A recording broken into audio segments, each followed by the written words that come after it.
ആദില നൂറ ടാസ്കിനെ പറ്റി പറയാണ്. നൂറ പറയാണ്, എനിക്ക് ഡാൻസ് പഠിപ്പിച്ച് തന്നാൽ ഞാൻ നന്നായിട്ട് കളിക്കും. എനിക്ക് അറിയത്തില്ല, എന്നാലും പഠിപ്പിച്ചാൽ ഞാൻ നന്നായിട്ട് ചെയ്യും. എനിക്കങ്ങനെ ചമ്മലൊന്നുമില്ല ചെയ്യുന്നതിന്.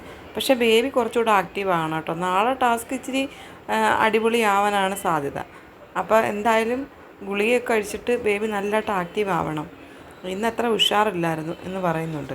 അപ്പോൾ ആദില പറയുന്നുണ്ട്, ആ ഡ്രസ്സൊന്നും അത്ര ശരിയല്ലല്ലോ, അതുകൊണ്ടായിരിക്കും. കോയിനൊക്കെ ഇപ്പം ഇവരൊക്കെ വിചാരിക്കണം നമുക്ക് കിട്ടണമെന്നുണ്ടെങ്കിൽ. കോയിന് കിട്ടാനൊന്നും ചാൻസ് ഇല്ലെന്ന് നൂറ പറയുന്നുണ്ട്. സാബുഭൂതം ഫുൾ എന്നെ ചുറ്റിപ്പറ്റി നടന്നതെന്ന് പറഞ്ഞുകൊണ്ട് നൂറ ചിരിക്കുന്നുണ്ട്.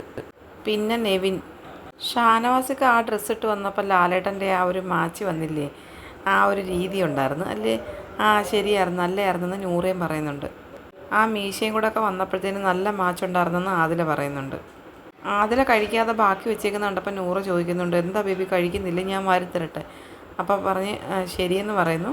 നൂറ ആദിലയ്ക്ക് ചോറ് വാരി കൊടുക്കുകയാണ്.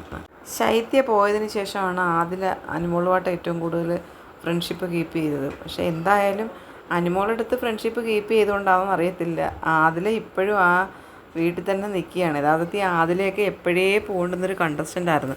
ആൾക്കാരൊക്കെ എന്തോരം കമൻറ്റുകളായിരുന്നു ഇടുന്നത്, അടുത്ത ആഴ്ച ആദിലെ പറഞ്ഞയക്കുമെന്ന്. വീക്കെൻഡ് എപ്പിസോഡിൽ എവിക്റ്റ് ആവുന്നതിന് തൊട്ട് മുന്നേ ബിഗ് ബോസ് ചോദിച്ചായിരുന്നു ഏറ്റവും അടുത്ത ഫ്രണ്ട് ആരാണെന്ന്. അപ്പോഴും ആദില അനുമോളുടെ പേരാണ് പറഞ്ഞത്, നൂറയുടെ പേരല്ല പറഞ്ഞത്. അപ്പോൾ എന്തോ ഒരു സംഭവം ഉണ്ട് ഇതിനകത്ത്. ആദില എന്തുകൊണ്ടാണ് അനുമോളോട് അടുത്ത് നിൽക്കുന്നതെന്നുള്ളതിൻ്റെ സത്യാവസ്ഥ എന്തായാലും കുറച്ച് കണ്ടസ്റ്റൻറ്റുകളൂടെ ഈ വീട്ടിൽ നിന്ന് പോയി കഴിയുമ്പം കറക്റ്റുള്ള ആദിലെ നമുക്ക് കാണാം.